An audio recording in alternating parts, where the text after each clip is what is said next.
बाकी लोग आते रहेंगे उस तरीके से व्यवस्था होती रहेगी। तो आज़ाद जी आप चालू करिए एक बार अपना परिचय देना। सभी साथियों को नमस्कार। मेरा नाम आज़ाद है और मैं नोएडा सेक्टर 63 से हूँ। क्या स्थिति रही कर्जे से कैसे परेशान क्या है? कर्जे का तो सर जैसा कि मैं पहले ही बता चुका हूँ, हमने एक होम लोन चल रहा है जिसके चक्कर में काफ़ी परेशान करते थे बैंक वाले। रोज़ घर पे आकर के भैया क्या बात है अलग किस्त करो पैसे दो वगैरह वगैरह। तो मेरी मनीष जी से बात हुई, सर से मैं काफ़ी टाइम से जुड़ा हुआ हूँ। तो एक बार मैंने सर को कहा कि सर ऐसा ऐसा है मसला और बताइए इसमें क्या कर सकते हैं। तो फिर एक दिन सुबह 10 बजे करीब मैं और मनीष जी और कई सारे साथी हमारे कर्ज मुक्त अभियान भारत के बैंक गए। जाकर के हमने वहाँ बात की और वहाँ खैर बात करने को कोई तैयार नहीं हुआ था, लेकिन फिर भी उससे ये रहा गया कि अभी जो वो रोज़ रोज़ परेशान करने आते थे वो बंद हो चुका है। फिलहाल मेरे घर के 1-1.5 महीने से ज़्यादा हो गया, कोई भी रिकवरी वाला नहीं आया है। और बहुत बहुत धन्यवाद जी। राजीव जी आप बताइए कैसे?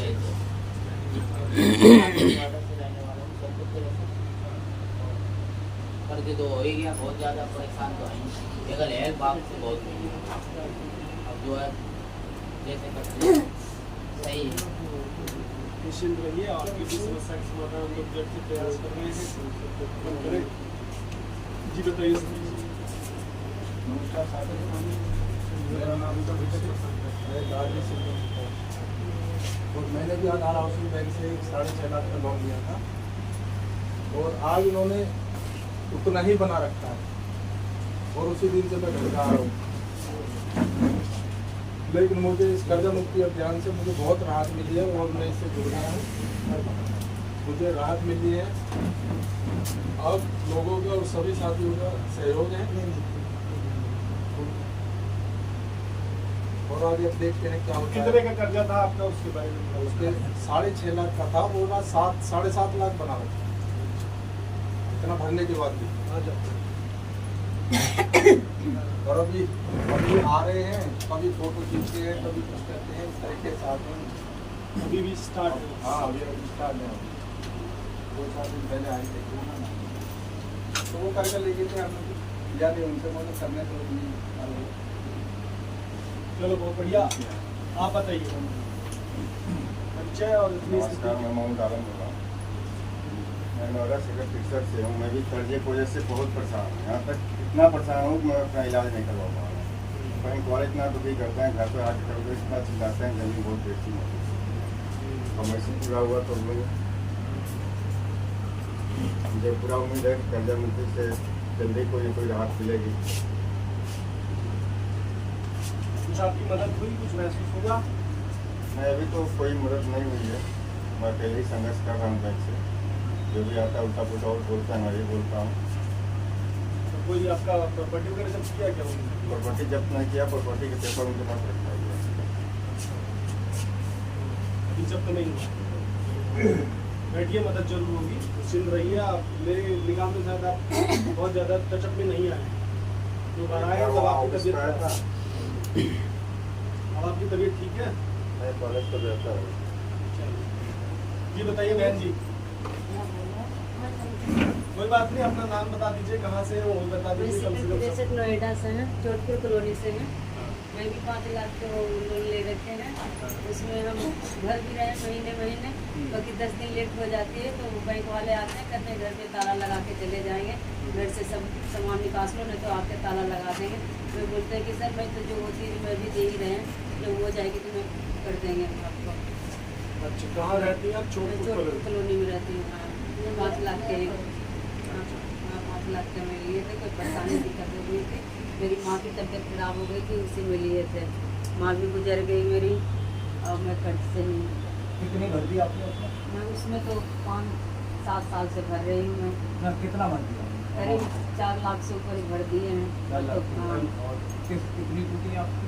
किस्त तो हमारी 2-3 टूटा हुआ, जो लॉकडाउन हुआ था उसी में किस्त टूटी थी। और इधर की? किस्त देते हैं 10 दिन लेट देते कोई हैं। आपके साथ आया? हाँ मेरा लड़का आया। शायद आप एक बार मिल गई है क्या? नहीं अभी तो अभी उनके नहीं है, साथ अभी जा भाई रहे ये काम हैं। करने का चलो मिला के दे। चलो बहुत बढ़िया, आप अपना परिचय दे दीजिए एक बार। मैं सबसे पहले वकील साहब को बहुत बहुत धन्यवाद दूंगा कि जब मैं पहली बार जुड़ा था यहाँ से तो मैं वकील साहब को नहीं जानता। मैंने मैसेज किया कर्जा मुक्ति में, वहाँ से मुझे नंबर वकील साहब का मिला। मुझे बताया कि 4 बजे के बाद उनसे बात कर लेना। तो मैंने व्हाट्सएप पे सिर्फ हाय लिखा था। हाय लिखने के तुरंत बाद आपका फोन आया। मैंने नहीं कर पाया, वकील साहब का फोन आ गया, इसलिए आपको पहले धन्यवाद। और आए हुए सभी कर्जा मुक्त से जुड़े हुए सभी लोगों को मैं धन्यवाद देता हूँ। हम सब इसमें जब जुड़े हैं तो अब डरने की मुझे जरूरत नहीं। देखो हम जब एक होंगे तो संघर्ष होगा। और ये बैंक वाले कोई तोप नहीं है। कोई भी कर्जादार है, कर्ज लिया है मैं दूंगा, मेरे पास नहीं है, आज स्थिति मेरी खराब है, अभी तक देते आए, आज नहीं है मेरे पास, नहीं दे पा रहे, होगा मैं जरूर दूंगा। ऐसा नहीं है कि आपके घर पे वो ताला लगा। इस सारे रास्ते हैं। हम झगड़ा नहीं करेंगे, झगड़ा करेंगे तो हमारा मामला उल्टा हो जाएगा। बैंक वाले आते हैं, बदतमीजी करते हैं, हम उनका एक छोटा सा वीडियो बनाते हैं साबुत के तौर पर, वो हमारे काम आएगा। अपना परिचय दीजिए और बताइए कैसे आपकी परेशानी का समाधान हो। मेरा नाम राजेश बुधवान है। मैं हरोला सेक्टर 5 नोएडा में रहता हूँ। आज मेरे को 26 साल। क्या काम करते हैं राजेश? मेरा अपना बिजनेस है छोटा सा। मैं बताता हूँ आपको। हमारा होटल था लॉकडाउन से पहले, 2020 में जो लॉकडाउन लगा उससे पहले होटल था, जो आपका ये थाना बना हुआ है फेस 1 का चौराहे तो उसी के पास। आज भी वहीं लगा रहा हूँ। और आज प्लास्टिक की आज भी मैं बिजनेस कर रहा हूँ। मेरे ऊपर 3 लाख का वो है कर, ठीक है, वो भी फुटकर है 2-3 लाख। मेरे पास 50-60 हजार का माल होता था दुकान में। मैंने कर्जे वालों को बांट दिया पैसा। आज मेरे पास 2000 का माल है प्लास्टिक का। लेकिन शाम से मैं बैठा हूं। कोई ये नहीं कह सकता है कि मैं भाग गया हूं। आज भी बैठता हूं। जब आओ 4 बजे के बाद दुकान लगती है हमारी, जब भी आओ मैं वहीं मिलूंगा। और तेरा सा माल है लेकिन मैं बैठा मिलूंगा, कोई उल्टा नहीं बोल पाएगा। आज भी कर रहा हूं, बैठो। ये आपको कर्जा मुक्ति अभियान की वजह से सपोर्ट मिली ना सर, जिसकी बदौलत आप बैठ पाते हैं? ये आपको जो सपोर्ट मिली है वो कर्जा मुक्ति अभियान की मुक्ति की बदौलत मिली है। मैं धन्यवाद देता तो हूं। ये मनीष द्विवेदी जी और श्री साइनवाज चौधरी जी, उनका बहुत बहुत कोटि धन्यवाद है। बहुत बहुत धन्यवाद देता हूं मैं सभी का। मैं भी बताइए। मैं कर्जा मुक्ति से मेरा भी सबसे पहले मेरे सर को प्रणाम है, उनके श्री चरणों में नमन है। साइनवाज चौधरी जी को नमस्कार है, उनकी पूरी टीम को नमस्कार है। उन्होंने मेरी प्राणों की आहुति हवन कुंड में जाने से मुझे बचा लिया। नहीं मैं तो बिल्कुल लटक गया था।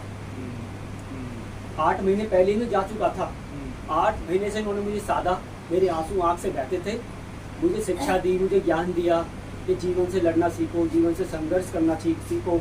लेकिन मुझे मेंटली इतना टॉर्चर किया गया कि जिसका पैसा मुझ पर जो पैसा था, मैंने उन लोगों को कई गुना उससे ज़्यादा ब्याज दे दिया। लेकिन उनको थोड़ा रहम नहीं आया मेरे पे कि चलो उस बंदे को राहत दी जाए, उसको थोड़ा समय दिया जाए। अब जैसे मैं कर्जा मुक्ति अभियान से जुड़ा, इन लोगों ने मुझे समझाया कि लोगों के हाथ में जोड़ी रिक्वेस्ट करके देखिए, अगर मान जाते तो ठीक है, अगर नहीं मानते हैं तो उनके लिए दूसरा रास्ता है। तो मैंने उन लोगों के हाथ पैर जोड़े, उनमें से कुछ लोग मान गए हैं, कुछ अभी रह रहे हैं। वो भी मेरे हिसाब से ईश्वर की कृपा रही और हमारे मनीष द्विवेदी साइनवाज चौधरी जी की कृपा रही और हमारे जो केंद्र में जो बैठे हमारे कर्मचारी, देश के राजा महाराजा, इनको श्री नरेंद्र मोदी जी के नाम से जानते हैं, पूरा देश जानता है। अगर उनकी कृपा रही हम पे, पूरे देशवासियों को, जो हमारे कर्जा मुक्ति अभियान के जो कर्मचारी हैं, जो हमारे बेचारे जुड़े हुए हैं कर्जे से परेशान है, जो जनता परेशान है, आम जनता परेशान है, मैं तो यही प्रार्थना करता हूँ उनके आगे नमस्कार करके, जितने भी हमारे देश के कर्मचारी हैं, बैंकचारी हैं, सरकारी कर्मचारी हैं, कोर्ट में जितने वकील हैं, सबको नमस्कार करता हूँ। सबकी जान बचाएं, सबकी हेल्प करें। कम से कम एक इंसानियत के नाते ये तो सोचे कि यार जैसा अपना दिल है, अपना मन है, किसी और बंदे का जीने का भी तो हक है। बिल्कुल है। आपदा आती है जीवन में, आपदा हर इंसान के मूड में आती है, लेकिन क्या करें, देश में जो आपदा आई वो सबको पता है, लेकिन उस आपदा के रहते चलते कुछ समाधान, उसका निवारण तो किया जाए। बिल्कुल होने एक बार निवारण कर दीजिए प्रभु, उसके बाद हर व्यक्ति जो भी इस देश के अंदर रहता है नागरिक, आपको दुआएं देगा। इसी बात को जरूर देगा। बहुत बढ़िया। आप मैं बताइए सर। जय हिंद, जय भारत। सभी भाइयों को नमस्कार, सबको नमस्कार। और सानू भाई जी को बहुत बहुत धन्यवाद, धन्यवाद। तो सौभाग्यवश मेरे को उनका वीडियो मिला, जिसमें मेरे को समझ में आया कि जुड़ना है। जुड़ने की कोशिश मैं करीब 3 महीने से कर रहा था, और वीडियो में जितने भी संपर्क सूत्र थे सबको मैं मैसेज भेजता था, लेकिन मेरा मुलाकात किसी से नहीं हो पाई। अरुणिमा जी को भी मैंने किया था, सर को भी मैंने मैसेज किया था। इस तरह से मैं हमेशा मैसेज करता रहता था कि मेरे को मिलना है, मेरे को समय दीजिए, कहाँ आना है। लेकिन सौभाग्यवश कल मेरे को सर से इतना कृपा हुई, जो मैसेज मिला। मैसेज मिलने के बाद में आज का समय 3 बजे तक दिया गया था। मैं यहाँ मैं रहता हूँ ग्रेटर नोएडा में। मैंने लगभग 32 साल टेक्सटाइल कंपनी में नौकरी की है, बहुत ऊँची पोस्ट पर। बॉम्बे रहा हूँ, इंदौर रहा हूँ, जम्मू रहा हूँ, सारी जगह में मैं नौकरी करते हुए आया और अच्छी पोजिशन में काम किया हूँ। लेकिन बच्चों का लालन पालन में इतना पैसा जुटा नहीं पाया, जो मतलब बहुत ज़्यादा पैसा हुआ और बड़ा व्यापार करे। फिर एक हमारे विदेशी भाई थे, इटालियन, उनका नाम है मिस्टर एड्रियानो चिकाची। उनका एक बेटी है और उनका दामाद है, जो इटली में उनका अपना भी फैक्ट्री है। तो उनसे मेरा 25 साल पहले संपर्क हुआ था। 2011 में हमारा बात हुई। तो उन्होंने बोला कि भाई आगे में क्या प्लानिंग, नौकरी करते रहोगे क्या? मैंने बोला सर पैसा तो है नहीं व्यापार करने के लिए। तो उन्होंने गत्ते का फैक्ट्री लगाया और मेरे को वर्किंग डायरेक्टर बनाया। बोले तुम सारा फैक्ट्री संभालो, 60,000 रुपये आपको अभी दूंगा, जैसे आगे बढ़ेगा तो आपको पैसा बढ़ा दूंगा, फिर आपका चले। मैंने बोला चलो भाई शुरुआत है, कुछ पैसा मिले तो कुछ दाल रोटी तो चले। 4-5 साल बहुत अच्छा चला। कोरोना आ गया। कोरोना से पहले कुछ ऐसा डिसीजन हो गया, मशीन खरीदने की, नया मशीन खरीदने की बात हुई। उन्होंने बोला कि मैं आपको कुछ पैसा और दूंगा, मशीन खरीद दो। मैंने बोला बिना पैसा दिए मशीन नहीं आ सकती। लेकिन उन्होंने बोला कि चिंता मत करो, मैं पैसा आपको भेजूँगा, आप मशीन की बातें फाइनल करो। हमने 2019 में फाइनल किया। फरवरी में लोगों को एडवांस दिया मशीन के लिए। मार्च में जो है हमारा कोरोना आ गया, तो उसको 3 महीने बाद मशीन भी आ गया चाइना से। मशीन आने के बाद में मैंने उनसे संपर्क किया, बोले सर अब तो मशीन आगे पैसा चाहिए। उन्होंने बोला अब तो वो इटालियन है, इटली में रहते हैं, इटली में बहुत ज़्यादा कोरोना, तो बोलते हैं यहाँ तो सब कुछ बंद है, संपूर्ण बंद है, मैं तो पैसा नहीं बेच पाऊँगा। मैं बोले सर तो या तो मशीन वापस जाएगा और हमने जो एडवांस दिया वो भी चला जाएगा। उन्होंने बोला नहीं, कहीं से कर्जा कर लो, कर्जा कर करके मशीन निकालो। तो मैंने 50 लाख रुपया लोकल फाइनेंसरों से पैसा लिया, कोई 3%, कोई 5%, कोई 7% के ब्याज में। इसी भरोसे में जो वहाँ से पैसा आएगा आप ये चुकता कर दूंगा। फिर 50 लाख रुपये लेके बैंक में जमा किया, बैंक से वो मशीन रिलीज हो गया, मशीन फैक्ट्री आ गया। लेकिन कोरोना 5 महीने के आसपास बंद रहा कोरोना की वजह से। जैसे सेकंड टर्म आने से पहले 2 महीना कंपनी चलना शुरू ही हुआ था, सेकंड वेव आ गया, फिर कोरोना फिर बंद हो गया। अच्छा, हमारा काम कार्टन का है, कार्टन बनाने का, तो कार्टन एक्सपोर्टर को देते हैं। एक्सपोर्टर क्या करता है, उसको अमेरिका, यूरोप, अलग अलग देशों में भेजता है। लेकिन बाहर की स्थिति भी ठीक नहीं था, तो 1.5 साल जो है मार्केट ठीक नहीं रहा। नहीं होने की वजह से हमको ऑर्डर कम मिला, तो हम ऑर्डर बना नहीं पाए। यहाँ ब्याज शुरू हो गया, लोकल फाइनेंसर का पैसे का ब्याज के ऊपर ब्याज शुरू हो गया। जिससे जैसे इससे पैसा लिया, आज मैंने किसी से 10 लाख, मेरे को 2 महीने में वापस करना था, उन्होंने बोला 5% ब्याज तो अब नहीं चलेगा, 10% देना पड़ेगा क्योंकि तुमने 2 महीने में दिया नहीं। दूसरा वाला का भी वही हालत था।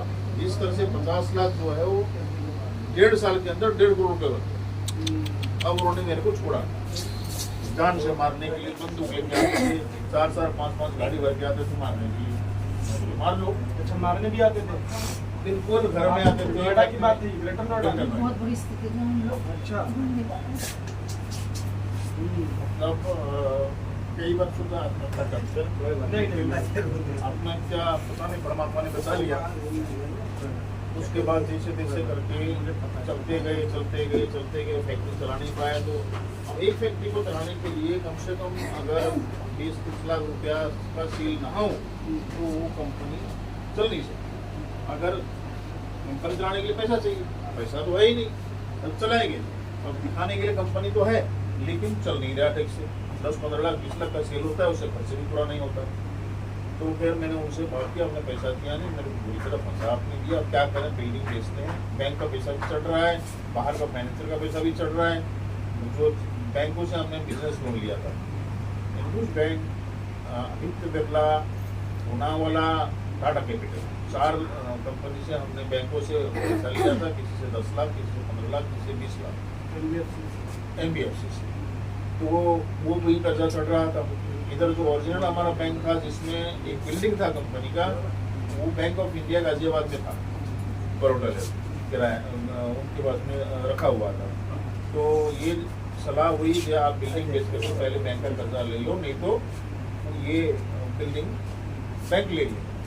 फिर वो उस समय में 2021 में मार्केट में रेट भी नहीं था। 2021 में 4 करोड़ 35 लाख में बिल्डिंग बेची। बैंक का कर्जा और अथॉरिटी का पैसा चुकाने में सारा पैसा चला, 4 करोड़ 35 लाख चला गया। अब हाथ में पैसा बचा नहीं। अब यहाँ से जब ये बिल्डिंग बेच दिया तो हमको शिफ्टिंग करना था मशीन लेके दूसरी जगह पर। फिर हमने बहुत जगह से हाथ पाँव जोड़े के जान पहचान निकाले। तो चौगानपुर गाँव में एक आदमी ने बोला कि मैं आपको ज़मीन देता हूँ, फैक्ट्री यहाँ लगाओ, आप 2 महीना 3 महीना 4 महीना 6 महीने में पैसा दे देना, मैं आपको फैक्ट्री बना के देता हूँ। तो उन्होंने एक टीम का सेट बना के दिया, सारा मशीन हमने वहाँ शिफ्ट किया। अब वहाँ हम काम कर रहे हैं, लेकिन काम करने के लिए पैसा नहीं होने की वजह से जिस रफ्तार से काम चलना चाहिए नहीं हो पा रहा है। इधर बैंक वाले तो डेली आ रहे हैं, ऑफिस में बैठते हैं 4-4 घंटे 5-5 घंटे 6-6 घंटा, बोले पैसा लाओ, बोले तुमको ऐसे कर देंगे, तुमको ऐसे कर देंगे। मैंने बहुत सारी वीडियो उनकी बनाई है, मैंने सर को भी भेजा था, आपको भी वीडियो मैंने भेजा है, बैंक वाले बैठे हुए हाँ भेजा हुआ है। तो इस तरह से जब मेरे को शाहनवाज सर का जो वीडियो में सारी बातें सुना, मैं पूरा स्टडी किया, मेरे को हिम्मत वहाँ से ज़्यादा बनी से आप डरने की जरूरत जो फैसला देखा जाए। बिल्कुल तब से मैं प्रयास कर रहा था और मैंने बहुत सारे लेटर लिखे हैं, सारे बैंकों को लेटर लिखे हैं, RBI को लिखे हैं, फाइनेंस मिनिस्टर को लिखे हैं, मैंने मेल किया है, मैं योगी जी को भी मैंने मेल किया है। तो सारा डिटेल मेरे पास है और उनको बोला मेरे पास पैसा है ही नहीं, मैं दूंगा कहाँ से? भाई मेरा कंपनी चलेगा तो मैं दूंगा, देना मेरे को है, लेकिन नहीं है अभी तो नहीं है। तो इस तरह से गुजारा हो रहा है। फिर कल जब आपका मैसेज आया बोले कल 3 बजे आ जाओ, तो मेरे को लगा कि अब चलो परमात्मा ने रास्ता खोल दी, अब टेंशन नहीं। तो इसीलिए फिर आज मैं आपसे मिलने आ गया हूँ। आगे इतना भाई लोग हैं, सबका हिम्मतों से ही हमारा हिम्मत हमारा भी बनेगा और आगे साथ में मिलकर चलना है। यही मेरा प्रार्थना है, साथ मिलकर सब चलेंगे, आपके मार्गदर्शन में चलना। चलिए बहुत बहुत बात ये क्लियर की, लोगों में भी उत्साह आया और आपने भी आया। मैं आपको विश्वास दिलाता हूँ सर कि जल्द ही आप इस समस्या से बाहर होंगे। ज़्यादा से ज़्यादा 6 महीना लगना है, 6 महीने के बाद आप समस्या से बाहर होंगे। इसकी पूरी रणनीति और योजना हमारे पास